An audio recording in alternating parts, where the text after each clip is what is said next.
तो हेलो नमस्कार साथियों, कैसे हो। आई होप कि आप सभी लोग अच्छे से होंगे, मज़े में होंगे। तो चलिए दोस्तों, पुनः आपको स्वागत है आपके यूट्यूब चैनल सोनी क्लासेस गंज भड़सरा में। जैसा कि दोस्तों आपको पता चल गया होगा थंबनेल से कि इस वीडियो में हम लोग 25 ऐसे जीके जीएस को करने वाले हैं जो कि हम लोगों के एग्ज़ाम में दोस्तों पूछा जाता है।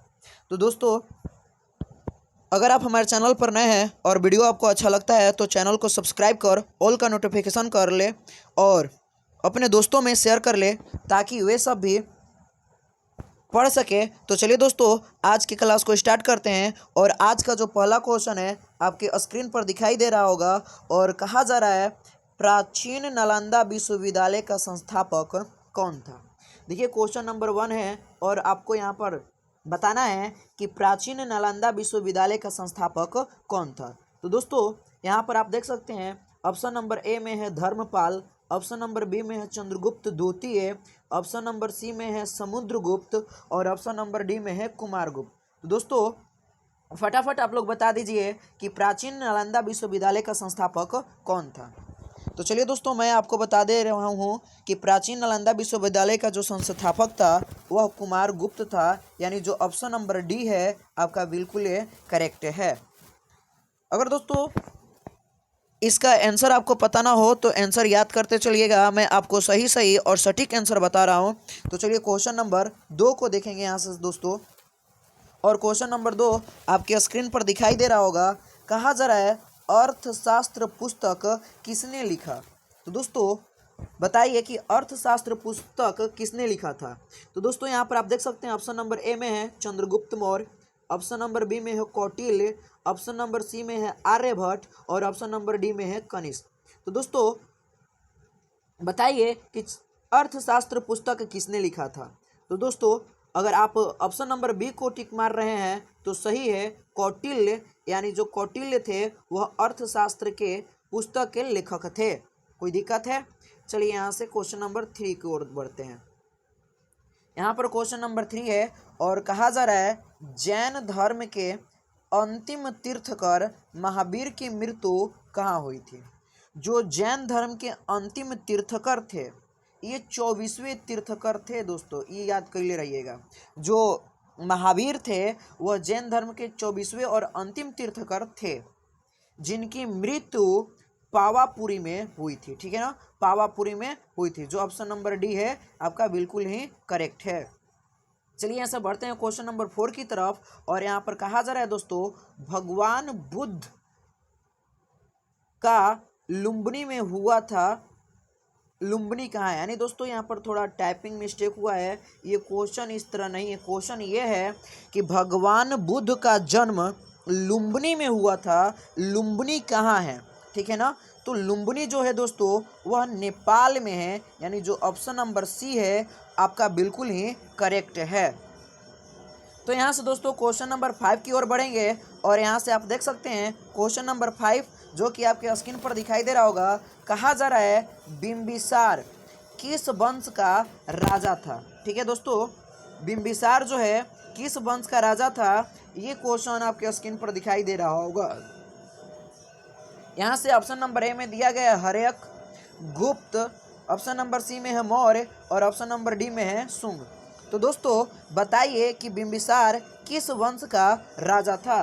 तो दोस्तों मैं आपको बता दूं, जो बिंबिसार था वह हर्यक वंश का राजा था, यानी हर्यक वंश का राजा था। जो ऑप्शन नंबर ए है वह बिल्कुल ही करेक्ट है। चलिए यहाँ से क्वेश्चन नंबर 6 को देखेंगे और 6 आपके स्क्रीन पर यहाँ पर दिखाई दे रहा होगा। कहा जा रहा है, जातक पवित्र ग्रंथ है। जातक जो ग्रंथ है दोस्तों वह बौद्ध धर्म का एक पवित्र ग्रंथ है। ये क्वेश्चन दोस्तों कई सारे एग्जाम में पूछा गया, जैसे एसएससी, एसएससी जीडी, बिहार दरोगा, इस सब में ये क्वेश्चन पूछा गया है। तो दोस्तों ये क्वेश्चन बहुत इंपॉर्टेंट है, ऑल कॉम्पिटिटिव एग्जाम के लिए है दोस्तों। जातक जो पवित्र ग्रंथ है वह बौद्ध धर्म का है। ठीक है ना, जो जातक पवित्र ग्रंथ है वो किस धर्म का है, बौद्ध धर्म का है। यानी ऑप्शन नंबर जो सी है दोस्तों वो बिल्कुल ही करेक्ट है। और यहाँ से हम लोग बढ़ेंगे क्वेश्चन नंबर 7 की तरफ।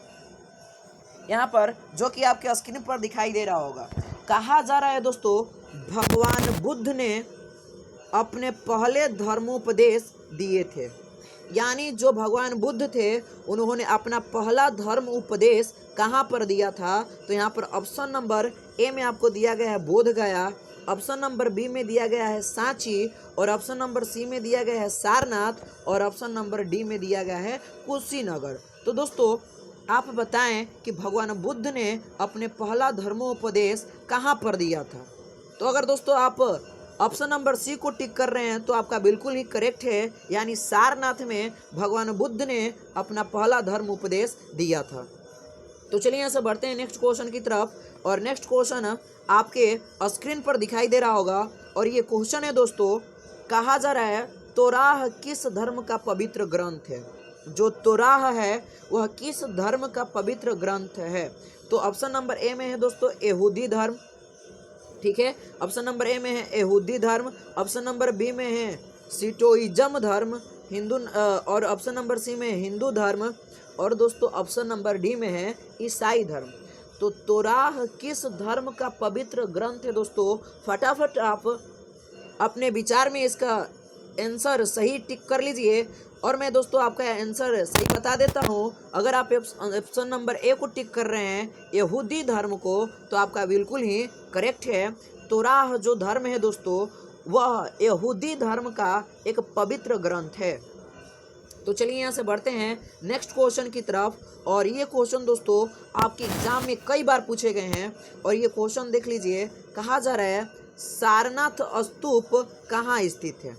जो सारनाथ स्तूप है वह कहाँ स्थित है? तो ऑप्शन नंबर ए में आपको दिया गया है राजस्थान, ऑप्शन नंबर बी में है मुंबई, ऑप्शन नंबर सी में है वाराणसी, और ऑप्शन नंबर डी में है उज्जैन। तो दोस्तों आंसर को सही टिक कर ले, मैं इसका सही आंसर बता देता हूं दोस्तों। अगर आप सी को टिक करना चाह रहे हैं यानी वाराणसी को सही करना चाह रहे हैं, तो वो दोस्तों आपका बिल्कुल ही करेक्ट है, ठीक है ना। सारनाथ स्तूप जो है दोस्तों वह वाराणसी में ही स्थित है। चलिए यहाँ से बढ़ते हैं नेक्स्ट क्वेश्चन की तरफ, और अगला क्वेश्चन दोस्तों आपके स्क्रीन पर दिखाई दे रहा होगा, और यहाँ पर देखिए कहा जा रहा है निम्नलिखित में से कौन सी कृति कौटिल्य की है? देखिए दोस्तों मैं आपको बता दूं कौटिल्य का अन्य नाम विष्णुगुप्त था, इन्हीं को चाणक्य भी कहा जाता था, ठीक है ना। ये क्वेश्चन भी आपके एग्जाम में पूछा जाता है कि कौटिल्य को किन किन नामों से जाना जाता है? तो कौटिल्य को विष्णुगुप्त और चाणक्य के नाम से भी जाना जाता है, और इनकी जो पुस्तक थी दोस्तों वह अर्थशास्त्र थी, यानी जो ऑप्शन नंबर बी है वह बिल्कुल ही करेक्ट है।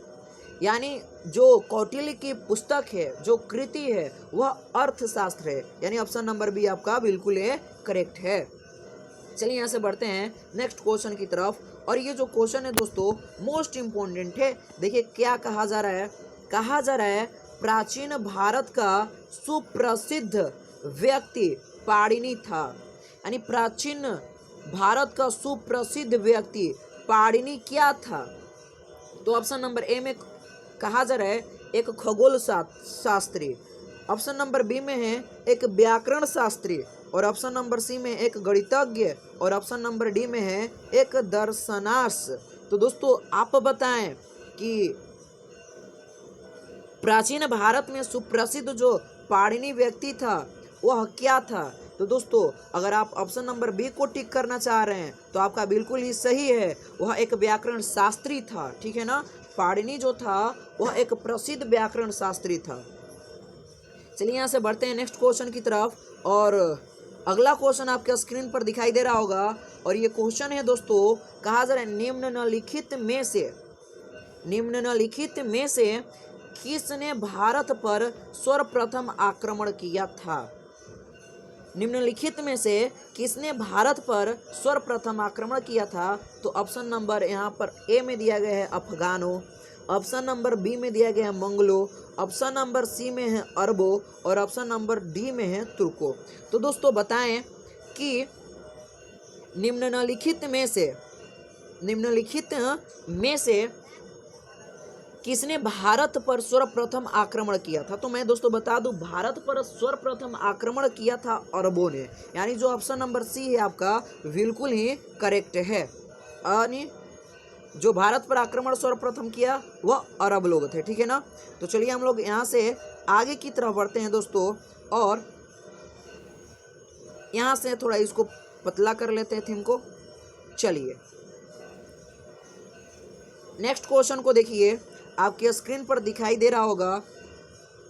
कहा जा रहा है दोस्तों, यहाँ पर देखिए, एक विशाल सार्वजनिक स्नानगार सिंधु घाटी सभ्यता के कौन से स्थल से मिला है, ठीक है ना।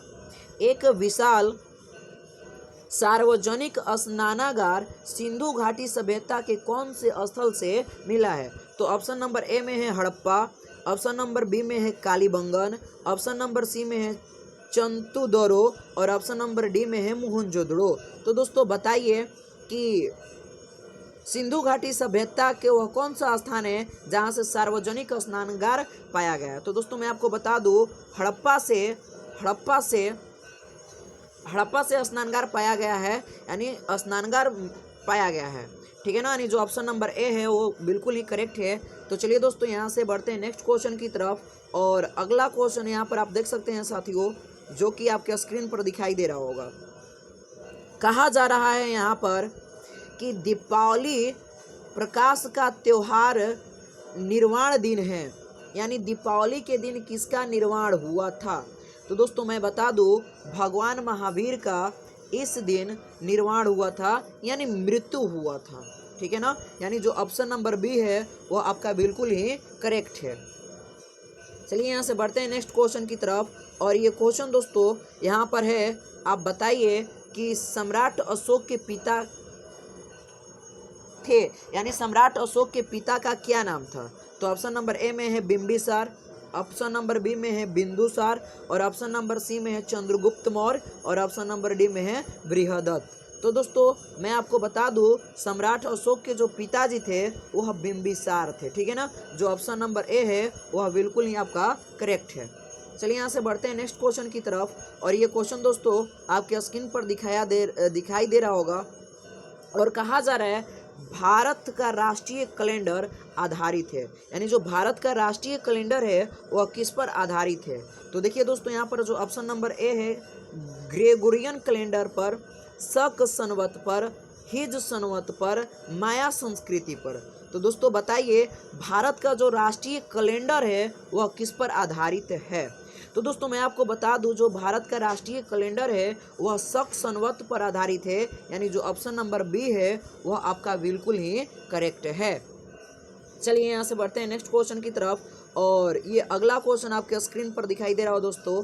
कहा जा रहा है हड़प्पा स्थल किस नदी के तट पर स्थित है। बताइए जो हड़प्पा स्थल है वह किस नदी के तट पर स्थित है। तो ऑप्शन नंबर ए में है सरस्वती, ऑप्शन नंबर बी में है सिंधु, ऑप्शन नंबर सी में है ब्यास, और ऑप्शन नंबर डी में है रावी। तो दोस्तों मैं आपको बता दूं, हड़प्पा स्थल किस नदी के तट पर है, तो वह रावी नदी के तट पर है, यानी जो ऑप्शन नंबर डी है वह आपका बिल्कुल ही करेक्ट है। चलिए दोस्तों यहाँ पर आप देख सकते हैं अगला क्वेश्चन, जो कि आपके स्क्रीन पर दिखाई दे रहा होगा। कहा जा रहा है गौतम बुद्ध के संवादों की भाषा क्या थी, यानी जो भगवान बुद्ध थे उनके संवादों की भाषा क्या थी। तो ऑप्शन नंबर ए में है प्रकृति, और ऑप्शन नंबर बी में है पाली, और ऑप्शन नंबर सी में है मगधी, और ऑप्शन नंबर डी में है संस्कृति। तो बताइए दोस्तों गौतम बुद्ध के संवादों की भाषा क्या थी। अगर दोस्तों आप ऑप्शन नंबर बी को टिक कर रहे हैं तो आपका करेक्ट है पाली थी, ठीक है ना। चलिए यहाँ से बढ़ते हैं नेक्स्ट क्वेश्चन की तरफ, जो कि आपके स्क्रीन पर दिखाई दे रहा होगा। देखिए दोस्तों कहा जा रहा है प्राचीन राज अवंती की राजधानी थी, यानी जो प्राचीन राज अवंती थी उसकी राजधानी कहाँ थी। तो ऑप्शन नंबर ए में है अयोध्या, ऑप्शन नंबर बी में है कौशाम्बी, ऑप्शन नंबर सी में है उज्जैन, और ऑप्शन नंबर डी में है वैशाली। तो बताइए प्राचीन राज अवंती की जो राजधानी थी वह कहाँ थी। तो दोस्तों मैं आपको बता दूं कि जो ऑप्शन नंबर सी है आपका बिल्कुल ही करेक्ट है, यानी उज्जैन इसकी राजधानी थी, ठीक है ना। तो चलिए यहाँ से बढ़ते हैं नेक्स्ट क्वेश्चन की तरफ, और यहाँ पर देख सकते हैं अगला क्वेश्चन, जो कि आपके स्क्रीन पर दिखाई दे रहा होगा। कहा जा रहा है चाणक्य को इस नाम से भी जाना जाता है। यानी चाणक्य को और किस नाम से जाना जाता है? तो ऑप्शन नंबर ए में है राजशेखर, ऑप्शन नंबर बी में है विष्णुगुप्त, ऑप्शन नंबर सी में है पट्टभ्यामी स्वामी और ऑप्शन नंबर डी में है विशाख दत्त। तो दोस्तों आप बताएं कि चाणक्य को और किस नाम से जाना जाता है? अगर आप विष्णुगुप्त बोल रहे हैं यानी ऑप्शन बी को टिक कर रहे हैं तो आपका बिल्कुल ही करेक्ट है। ठीक है ना। चलिए जी, यहाँ से बढ़ते हैं नेक्स्ट क्वेश्चन की तरफ। और नेक्स्ट क्वेश्चन आपके स्क्रीन पर यहाँ पर दिखाई दे रहा होगा दोस्तों। और कहा जा रहा है कि कनिष्क राजा थे, कनिष्क जो थे वह राजा थे। बताइए, ऑप्शन नंबर ए में है मौर्य वंश के, ऑप्शन नंबर बी में है गुप्त वंश के, ऑप्शन नंबर सी में है कुषाण वंश के और ऑप्शन नंबर डी में है पाल वंश के। तो जो कनिष्क राजा थे दोस्तों वह कुषाण वंश के राजा थे, यानी जो ऑप्शन नंबर सी है वह आपका बिल्कुल ही करेक्ट है। चलिए यहाँ से बढ़ते हैं नेक्स्ट क्वेश्चन की तरफ और देख लेते हैं हम लोग। यहाँ से देख लिए, ये क्वेश्चन देखना था हम लोग को, ठीक है ना। तो देखिए दोस्तों, ये जो क्वेश्चन है आपके स्क्रीन पर दिखाई दे रहा होगा और कहा जा रहा है शेर शाह के बचपन का नाम क्या था? जो शेर शाह थे दोस्तों उनके बचपन का नाम क्या था? ऑप्शन नंबर ए में है फरीद, ऑप्शन नंबर बी में है सलीम, ऑप्शन नंबर सी में है रहीम और ऑप्शन नंबर डी में है मुरीदीन। तो आप बताइए दोस्तों कि शेर शाह के बचपन का नाम क्या था? दोस्तों अगर आप ऑप्शन नंबर ए को टिक कर रहे हैं तो आपका बिल्कुल ही करेक्ट है, यानी फरीद खां। यानी शेर शाह के जो बचपन का नाम था दोस्तों फरीद खां था। यहाँ से देखिए दोस्तों नेक्स्ट क्वेश्चन जो कि आपके स्क्रीन पर दिखाया जा रहा होगा। कहा जा रहा है दिल्ली के लाल किले में स्थित मोती मस्जिद को किसने बनवाया था? जो दिल्ली के लाल किला में स्थित मोती मस्जिद है उसको कौन बनवाया था? तो ऑप्शन नंबर ए में दिया गया यहाँ पर दोस्तों Sher Shah, option number B में है औरंगजेब और ऑप्शन नंबर यहाँ पर सी में है दोस्तों बहादुर शाह जफर। ठीक है ना, बहादुर शाह जफर, थोड़ा वहाँ पर मिस्टेक हो गया है, तो बहादुर शाह जफर और ऑप्शन नंबर डी में है शाहजहां। तो दोस्तों मैं आपको बता दूं कि दिल्ली के लाल किले में स्थित मोती मस्जिद जो है उसको औरंगजेब ने बनवाया था। यानी जो ऑप्शन नंबर बी है वह आपका बिल्कुल ही करेक्ट है, मोती मस्जिद को औरंगजेब ने बनवाया था। यहाँ से हम लोग बढ़ेंगे नेक्स्ट क्वेश्चन की तरफ और ये क्वेश्चन दोस्तों आपके स्क्रीन पर दिखाई दे रहा होगा। कहा जा रहा है भारत का व्यापारिक संबंध सबसे पहले किस यूरोपीय देश से स्थापित हुआ था? यानी भारत का जो व्यापारिक संबंध है वह सबसे पहले किस यूरोपीय देश से स्थापित हुआ था? तो ऑप्शन नंबर ए में यहाँ पर दिया गया है पुर्तगाल, ऑप्शन नंबर बी में है इंग्लैंड और ऑप्शन नंबर सी में है स्विट्जरलैंड और ऑप्शन नंबर डी में है फ्रांस। तो दोस्तों बताइए कि भारत का व्यापारिक संबंध सबसे पहले किस यूरोपीय देश से स्थापित हुआ था? दोस्तों अगर आप ऑप्शन नंबर ए को टिक कर रहे हैं तो बिल्कुल ही सही है, यानी पुर्तगाल। ठीक है ना। यहाँ से बढ़ते हैं नेक्स्ट क्वेश्चन की तरफ और देखते हैं अगला क्वेश्चन। और अगला क्वेश्चन जो है दोस्तों आज का हम लोग का लास्ट क्वेश्चन है, देख लीजिए और इम्पोर्टेंट भी है। कहा जा रहा है पुर्तगालियों ने गोवा पर अधिकार कब किया? जो पुर्तगाली थे दोस्तों वो गोवा पर कब अधिकार किए थे? ऑप्शन नंबर ए में है 1500 ईस्वी में, ऑप्शन नंबर बी में है 1510 ईस्वी में और ऑप्शन नंबर सी में है 1508 ईस्वी में और ऑप्शन नंबर डी में है 1512 ईस्वी में। तो दोस्तों मैं बता दूं पुर्तगालियों ने गोवा पर अधिकार 1510 ईस्वी में किया था, यानी जो ऑप्शन नंबर बी है वह आपका बिल्कुल ही करेक्ट है। तो दोस्तों ये रहा आज का हम लोग का सबसे अंतिम क्वेश्चन और आज का लास्ट क्वेश्चन। तो दोस्तों कमेंट करके आप अवश्य बताएं कि 25 क्वेश्चन में आपने कितना क्वेश्चन को सही टिक किया और कितना क्वेश्चन को गलत टिक किया। दोस्तों इसी तरह के वीडियो पाने के लिए आप हमारे चैनल को सब्सक्राइब कर ऑल का नोटिफिकेशन कर ले, ताकि जब भी कोई वीडियो अपलोड किया जाए तो उसका नोटिफिकेशन सबसे पहले आप तक पहुंच जाए। तो चलिए दोस्तों मिलते हैं नेक्स्ट वीडियो में, तब तक के लिए इतना ही। जय हिंद।